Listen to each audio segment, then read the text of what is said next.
सुप्रभात मेरे प्रिय विद्यार्थियों, आप सभी का हार्दिक स्वागत है कक्षा 7वीं के ई लर्निंग हिंदी के थर्ड लैंग्वेज के कक्षा में। तो विद्यार्थियों, जैसा कि आप जानते हैं कि हम लोग जो है आपके PT1 के परीक्षा के लिए थर्ड लैंग्वेज में पुनर्चर्चा कर रहे हैं। तो इससे पहले दिन हमने क्या किया था, हमने पाठ 1 की पुनर्चर्चा की थी। आज हम पाठ 2 जो मैंने ब्लैक बोर्ड पर ऑलरेडी लिख कर रखा है, जिसका नाम है सूझबूझ, इसकी पुनर्चर्चा करने वाले हैं। ये एक चित्र कथा है। मैं कहानी पर दोबारा से नहीं जा रही हूँ, जस्ट इन शॉर्ट आपको कहानी थोड़ा बता दे रही हूँ।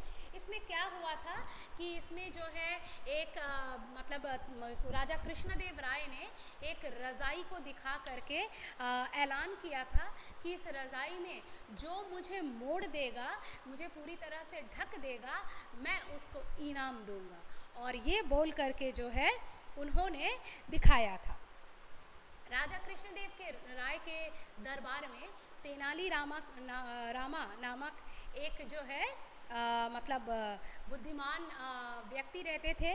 तो सबने देखा, सबने कोशिश की, सब देखते हैं, सबको पहले लगा कि ये तो चुटकी बजाते ही हो जाएगा, बहुत आसान काम है। लेकिन बाद में फिर सबने यह देखा कि ये मुमकिन ही नहीं है, क्योंकि रज़ाई जो है महाराज के बॉडी के साइज़ से छोटी है, इसलिए कोई भी उसको कर नहीं पाया। सबने कोशिश की, कहीं कोई सर से ढकता है तो पाँव निकल जाता है, पाँव से ढकता है तो सर निकल जाता है। फाइनली तेनालीराम ने महाराज के पास जाकर बोला, महाराज अब मैं ट्राई करके देखता हूँ। वो जाता है और जा करके वह क्या करता है, महाराज को कहता है कि आप ज़रा अपने घुटनों को थोड़ा मोड़ लीजिए। महाराज घुटनों को मोड़ देते हैं और वो उनको पूरी तरह से ढक देता है, क्योंकि महाराज ने कभी ये नहीं बोला था कि मैं अपने बॉडी में कुछ भी चेंजेस नहीं करूँगा।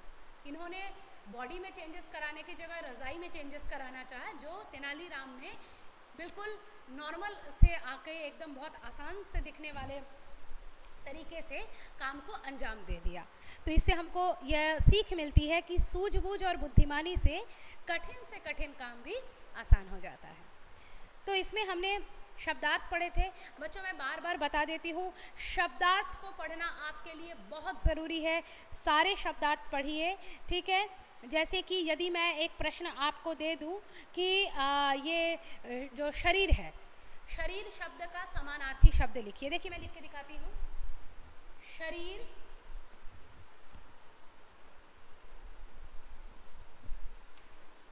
शब्द का समानार्थी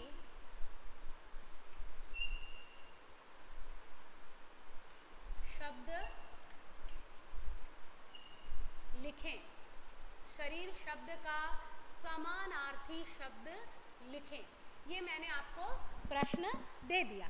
अब आपको क्या करना होगा, आपको ऑप्शन दिए गए, सपोज कि मन, तन, एटसेट्रा एटसेट्रा।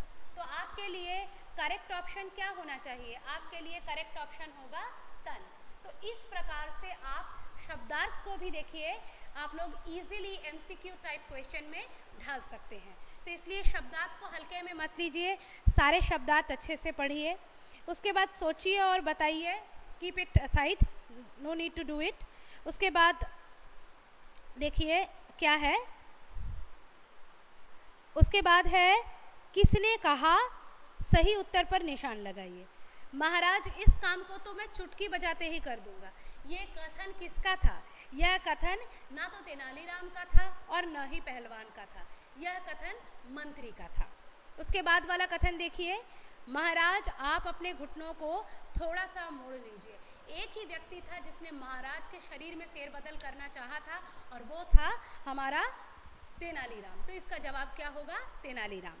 इसके बाद देखिए दिए गए प्रश्नों के उत्तर लिखिए। राजा ने राज दरबार में क्या ऐलान किया?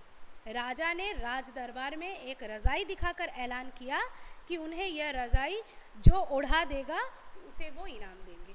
ये सारे प्रश्नोत्तर हम लोग चर्चा कर चुके हैं और आप लोगों ने ई पोर्टल में मुझे इसके असाइनमेंट करके जमा भी किए थे, जो बिल्कुल सही भी थे। तो फिर इसमें कोई दो राय नहीं है कि आपके पास उत्तर है, फिर भी मैं दोबारा से उत्तर बता देती हूँ। राजा को रजाई उड़ाने के लिए कौन कौन सामने आया? राजा को रजाई उड़ाने के लिए तेनालीराम सहित मंत्री, पहलवान आदि सभी दरबारी सामने आए। क्या बोला मैंने? राजा को रजाई उड़ाने के लिए तेनालीराम सहित मंत्री, पहलवान आदि सभी दरबारी सामने आए। उसके बाद है, तेनालीराम ने राजा कृष्णदेव राय के पूरे शरीर को कैसे ढका? तेनालीराम ने राजा को उनके घुटनों को मोड़ने के लिए कहा। तेनालीराम ने राजा को उनके घुटनों को मोड़ने के लिए कहा और इस प्रकार उनके पूरे शरीर को ढक दिया। ठीक है।